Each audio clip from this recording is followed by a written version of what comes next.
What's going on, everybody? The officials have announced that the meeting between Joe Biden and other lawmakers have been canceled, and lawmakers are considering allocating unused relief funds towards monthly benefit payments, if a debt default occurs, that is.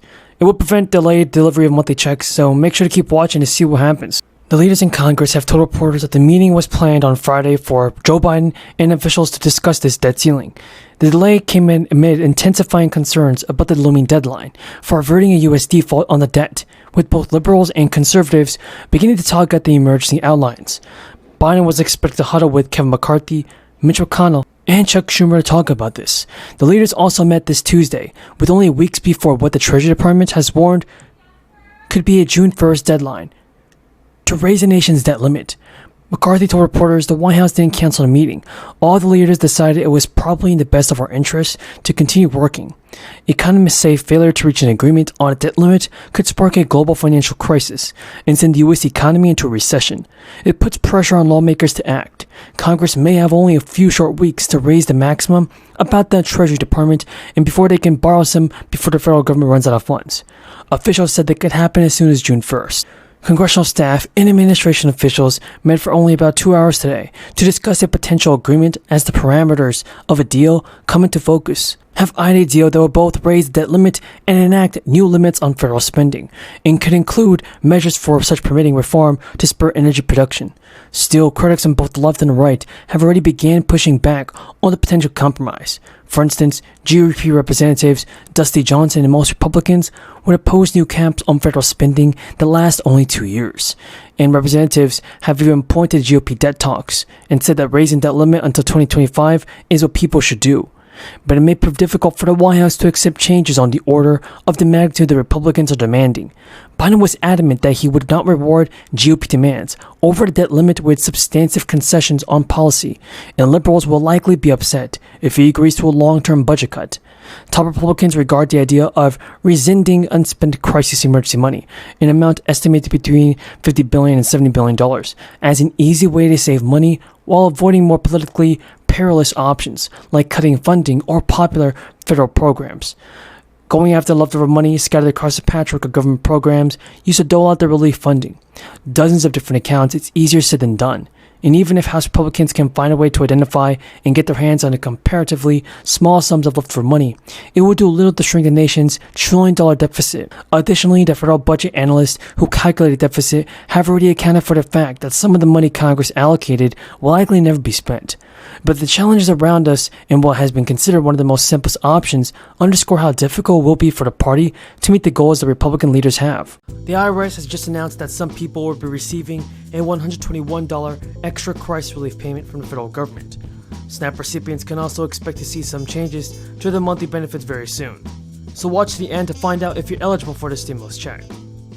Now, the deadline to file your 2021 taxes in the country was almost a month ago, back on April 18th. But there are still millions of people who are waiting for their tax refund to arrive. Some of these individuals will have filed months ago, but still found themselves in the same position as those who filed late, as they are anticipating the arrival of their tax refund. Although this can be very frustrating, there can be a benefit to receiving your tax refund late. The good news for taxpayers is that the IRS is legally obligated to pay interest on refunds that have not been processed inside 45 days of the return being received. In 2021, the IRS had to pay out $3.3 billion to taxpayers in interest. Now, if you're waiting for a period longer than 45 days, the interest you get for your tax refund is decided by the federal short-term rate, as well as an extra 3%. So in the event someone is waiting for a tax refund worth about $3,000, there could be an extra $120 added up on top of the interest. And while most refunds are processed within 21 days, the agency is in the middle of a budget crisis. Now, from inflation to the stock market to the GOP, recession warning signs are flashing red all over the economy. That's especially bad news for the 40 million or so people who receive SNAP benefits. They count on their SNAP benefits more than ever during these times of economic contraction. The primary purpose of SNAP is to help the most vulnerable households starve off food insecurity, but a monthly injection of federal dollars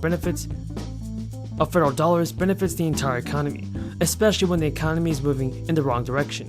Just before the crisis, the USDA released a report that called SNAP an automatic stabilizer for the economy. The premise is that low SNAP benefits recipients typically spend their benefits shortly after receiving them, which the USDA explains has a cascading effect throughout the economy. When recipients spend that money, that spending generates income for the people who produce, transport, and sell the foods. Folks, we have a ton of good news about the 4th stimulus check, Social Security benefits, SSI, and SSDI. Continue watching this video because you don't want to miss out on this. Taxpayers in the United States have just weeks left to claim a check worth up to $1,800, to claim a check worth up to $800. Colorado Governor Jared Polis and state Senate leadership said in an announcement this week that the payments, which serve as a tax rebate, will go to an estimated 3.1 million people in Colorado. They will be worth $400 for individuals and $800 for joint filers. The rebates aim to offset inflation, which is taking a toll on many American wallets.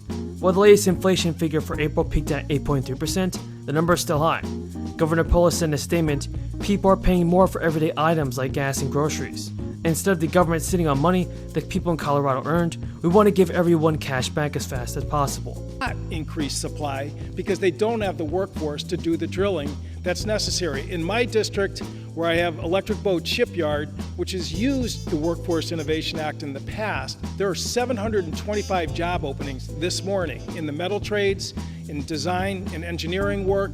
And the existing Workforce Innovation Act, which again uses the collaboration of employers and unions to design a curriculum that matches the work that happens in that shipyard, in the metal trades and other areas, has been extremely successful. They graduated their 2,000th graduate who immediately was employed and is working in that shipyard. And again, that's going to be a career for that individual to support themselves and their family. The challenge we have before us is we need to size up that pre-apprenticeship critical link that this program addresses by passing this legislation. And if you read the bill, it doubles the number of slots that workforce boards like mine in Eastern Connecticut and the 500 workforce boards that half of the increase in the CPI was due to rising gas prices in March, and the Biden administration had been expecting a bad CPI number.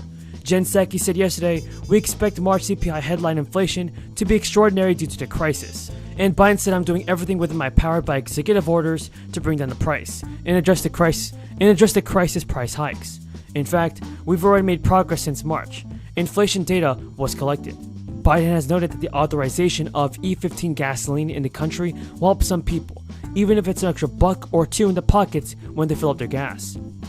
President Biden will label his American Rescue Plan as one of the brighter points of his first term in office.